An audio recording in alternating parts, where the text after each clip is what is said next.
नमस्कार.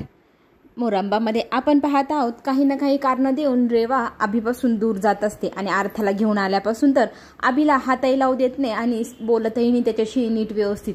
तेव्हा त्याला आता एक युक्ती सुचली आहे.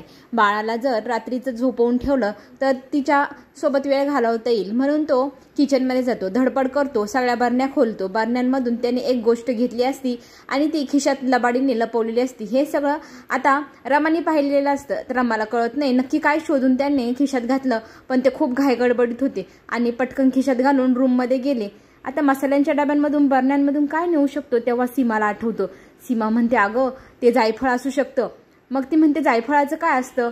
मग सीमा सांगू लागते, लहान बाळाला जर जायफळ थोडंसं उघडून दिलं तर बाळ झोपी जातं आणि जास्तच दिलं तर आणि काही झालं आपल्या अर्थाला तर मग ती घाबरते आणि लगेच जा त्याच्या रूममध्ये. तो काय करत आहे पहा.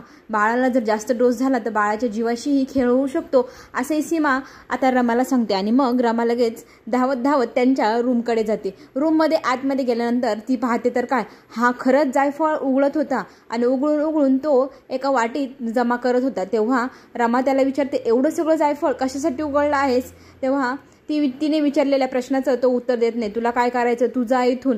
तेव्हा ती म्हणते, तुम्हाला माहिती आहे का, हे जर तुम्ही अर्थाला दिलं तर अर्थाच्या जीवाचा खेळ होऊ शकतो. एवढं नसतं द्यायचं लहान बाळाला जायफळ उघडून.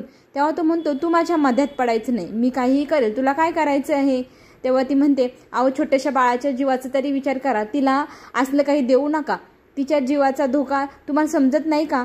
आपल्या आरतीची ती शेवटची आठवण आहे हेही तुमच्या लक्षात येत नाही. तेव्हा तो तिच्यावर चिडतो. तिला म्हणतो, तू मला काहीही सांगू नको, काहीही बोलू नको, गुपचूप इथून निघून जा. मात्र त्यांच्या हातातून रमा ते सगळं घेण्याचा प्रयत्न करत असते. तेव्हा तो फार चिडतो. तिला म्हणतो, तुझं काम पाहायचं, माझ्या कामात टांग घालायची नाही, नाहीतर काय होईल. पुढे जे काय होईल ते पाहण्यासाठी लवली स्वरा चॅनलला नक्की सबस्क्राईब करा. नवनवीन व्हिडिओ तुमच्यापर्यंत लवकर पोहोचेल.